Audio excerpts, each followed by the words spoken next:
Good morning students. आप लोगों को प्रेजेंट टेंस का जो 4 काइंड होता है उसके बारे में आप लोगों को डिस्कस कर चुका हूँ। आज मैं केवल पास्ट टेंस की चर्चा करूँगा। पास्ट टेंस और उसके जो पास्ट टेंस जो 4 काइंड्स होते हैं उसकी मैं चर्चा आज करूँगा। सो आप लोग काइंडली ध्यान से थोड़ा बोर्ड पर माइन्यूटली ध्यान रखेंगे। Past tense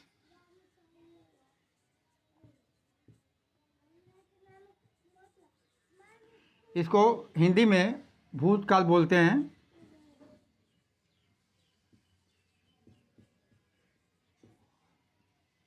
past tense Hindi में इसको भूतकाल बोलते हैं। पास्ट टेंस का हिंदी मीनिंग होता है बीता हुआ समय। तो पास्ट टेंस में केवल बीते हुए समय की चर्चा होती है। उसको past tense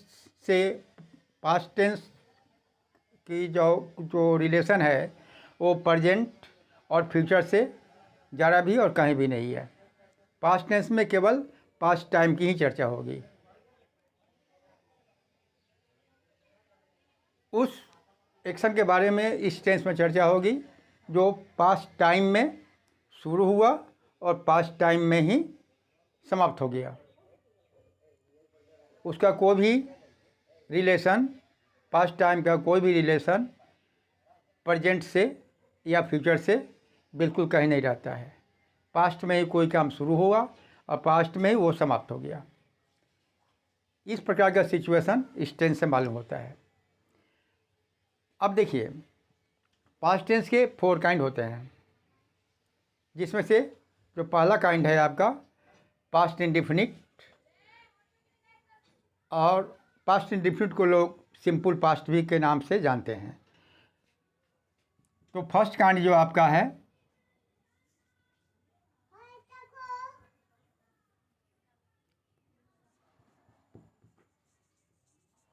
kinds of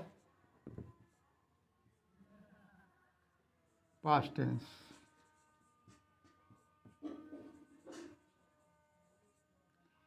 first kind इसका है आपका पास्ट इंडेफिनिट।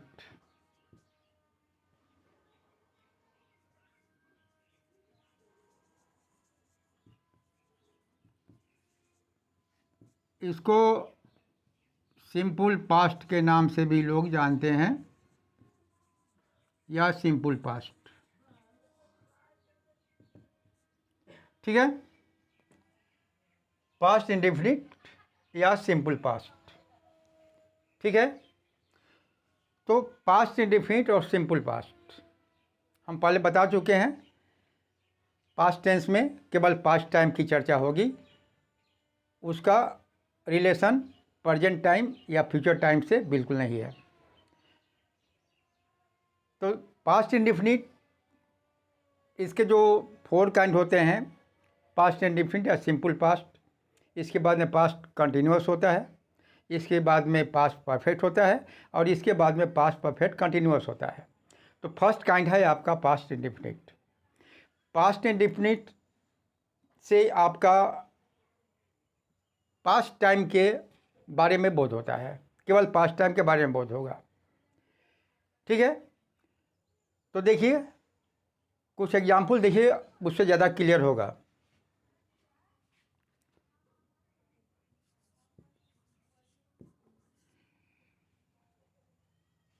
जैसे इस टेंस से यह भी मालूम होता है, जैसे कुछ जो माने लोगों की जो हैबिट होती हैं या हैबिचुअल फैक्ट के बारे में जानकारी होती है इस टेंस से। लेकिन ऐसा हैबिट जो उसको पास्ट टाइम में ही था और पास्ट टाइम में ही था और पास्ट टाइम में ही समाप्त हुआ या नहीं हुआ, इसकी जानकारी इस टेंस से बिल्कुल नहीं होती है। ठीक है, इससे केवल मालूम होता है कि पास्ट टाइम में कोई काम शुरू हुआ और पास्ट टाइम में ही समाप्त हुआ या जारी रहा, कोई जानकारी नहीं होती है। तो देखिए यहाँ पर एक एग्जाम्पल देखते हैं।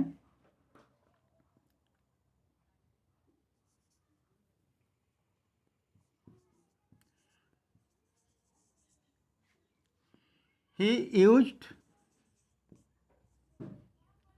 To smoke. ध्यान दीजिए थोड़ा इस पर। He used to smoke, he used to smoke. Smoke यानी धूम्रपान। वह धूम्रपान किया करता था। दो बातें मालूम होती है कि उसको धूम्रपान करने की आदत थी और वह धूम्रपान, इसलिए वह धूम्रपान किया करता था। ठीक है। और देखिए एग्जाम्पल दूसरा, सी ऑलवेज हेल्प्ड मी। देखिए यहाँ पर सी ऑलवेज हेल्प मी, वह मुझे हमेशा सहायता करती थी। तब देखिए वह मुझे हमेशा सहायता करती थी या उसको मुझे सहायता करने की आदत थी, सारी बातें जानकारी होती है। लेकिन करती थी, अब वो मेरी सहायता नहीं कर रही है। मैं पहले बताया हूँ कि पास्ट टाइम का रिलेशन कहीं भी प्रेजेंट टाइम से या फ्यूचर टाइम से नहीं रहता है। ठीक है। और देखिए एग्जाम्पल, और एग्जाम्पल देखिए, जैसे he used to take exercise daily. देखिए इससे क्या मालूम होता है, he used to take exercise daily, मतलब पास्ट टाइम में वह एक्सरसाइज किया करता था या पास्ट टाइम में उसे एक्सरसाइज करने की आदत थी। इससे इस पास्ट इंडेफिनिट से ये पता नहीं था, केवल इतना ही पता चलता है कि पास्ट टाइम में उसे एक्सरसाइज करने की आदत थी या पास्ट टाइम में वह एक्सरसाइज किया करता था। ठीक है।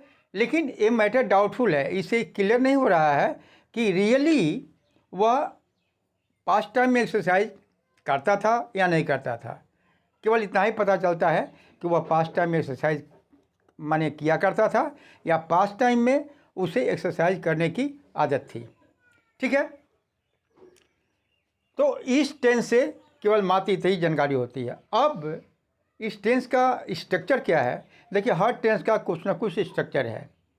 ठीक है। और स्ट्रक्चर के आधार पर ही पास्ट टेंस की रचना होती है। अब हम देखते हैं कि ये जो पास्ट इंडिफिनिट है या सिंपल पास्ट है, उसका देखिए पास्ट टेंस का 4 काइंड है और जो 4 काइंड है प्रत्येक काइंड का अलग अलग स्ट्रक्चर है। ठीक है। तो यहाँ पर हम चर्चा कर रहे हैं पास्ट इंडिफिनिट या सिंपल पास्ट का। अब देखते हैं इसका स्ट्रक्चर क्या है।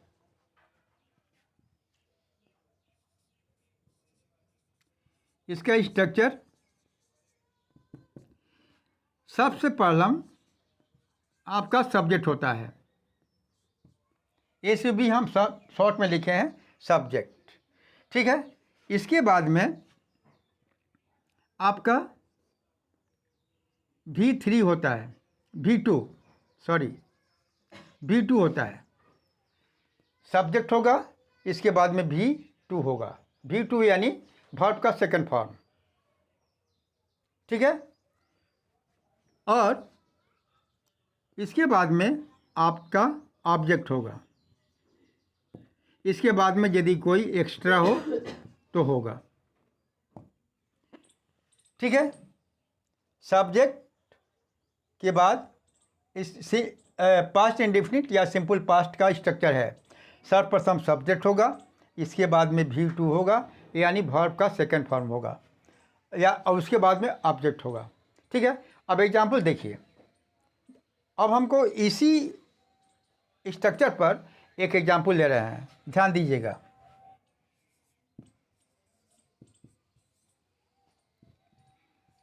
सपोज हमने सब्जेक्ट की जगह ही लिया, और यहाँ पे भी राइट, यहाँ दे दिए, ये रोट जो है, रोट राइट का सेकंड फॉर्म है, ठीक है। ये जो रोट है ये राइट का सेकंड फॉर्म है, यानी राइट आपका वर्ब है और वर्ब का सेकंड फॉर्म यानी रोट हुआ। ए लेटर,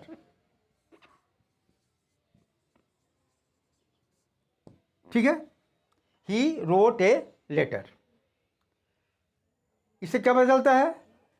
ए रोट यानी लिखा करता था, ही रोट ए लेटर, वह पत्र लिखा करता था या वह पत्र लिखता था,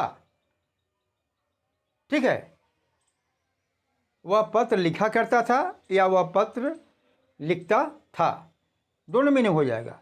लेकिन लिखता था या लिखा करता था उसका रिलेशन अभी प्रेजेंट टाइम से बिल्कुल नहीं है और ना फ्यूचर टाइम से है। और एग्जाम्पल देखिए,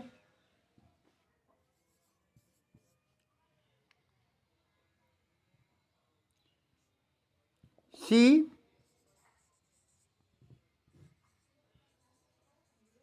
went to पटना। अब ध्यान दें दीजिए, she went to Patna, event गो का सेकेंड फॉर्म है, ठीक है। सी वेंट टू पटना, इससे क्या पता चलता है कि वह पटना चला गया था या पटना जाया करता था, सारी बातें मालूम होती है। लेकिन इसका ज़रा भी कहीं भी रिलेशन प्रेजेंट टाइम से नहीं है। पास्ट टाइम में ही इस पहले बता दिए हैं कि पास्ट टेंस में केवल पास्ट टाइम की ही चर्चा होगी, ना प्रेजेंट टाइम की चर्चा होगी ना फ्यूचर टाइम की चर्चा होगी। तो सी वेंट टू पटना। अब ध्यान देना है कि देखिए सब्जेक्ट की जगह पर आपका सी हुआ, ठीक है, और वेंट ये गो का सेकेंड फॉर्म है यानी भी टू हुआ। इसके बाद में बताया है ऑब्जेक्ट, या ऑब्जेक्ट जो है आपका पटना हुआ, ठीक है। 5 मिनट समय और लूँगा आप लोगों का।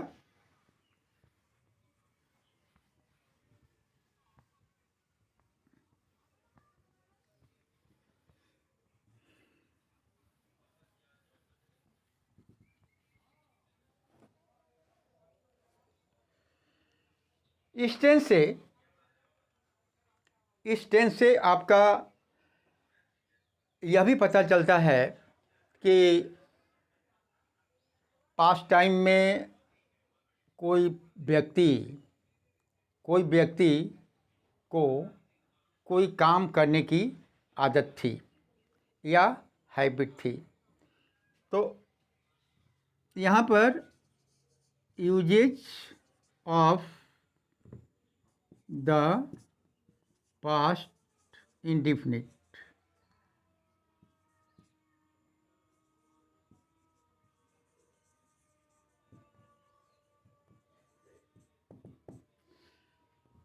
पहला यूज है to express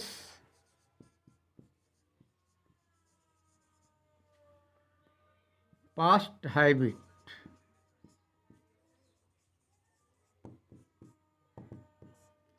to express past habit यानी बीते हुए समय का आदत के बारे में ये टेंस बताता है। एग्जाम्पल देखिए,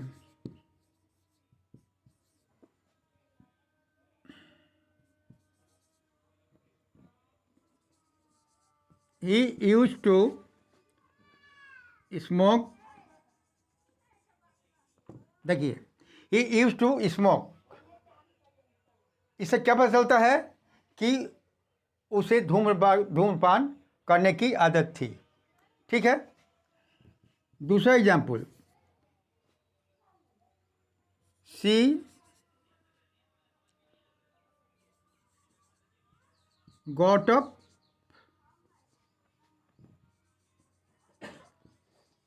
अर्ली इन द मॉर्निंग, इससे क्या पता चलता है?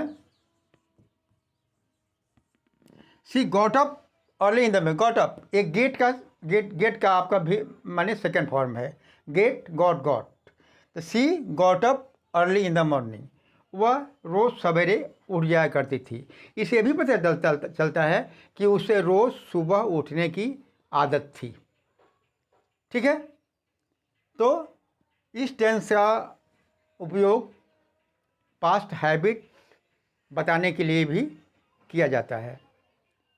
ठीक है, अच्छा, अब इस टेंस का यूज कुछ अनरियल मतलब अनरियल का मतलब होता है जिसे होने की बिल्कुल संभावना नहीं है, उसे बोलते हैं unreal.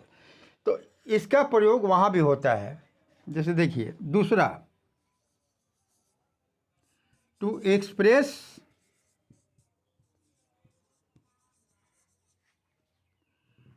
Unreal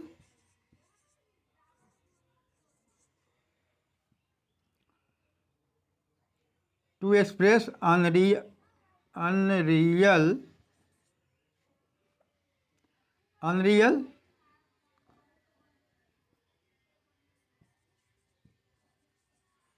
things।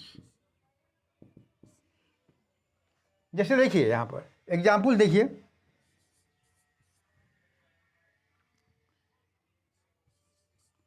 If I where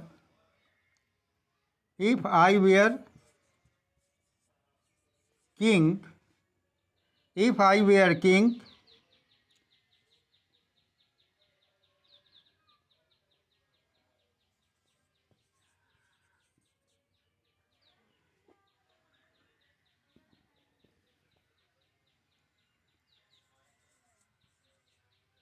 if I were king, I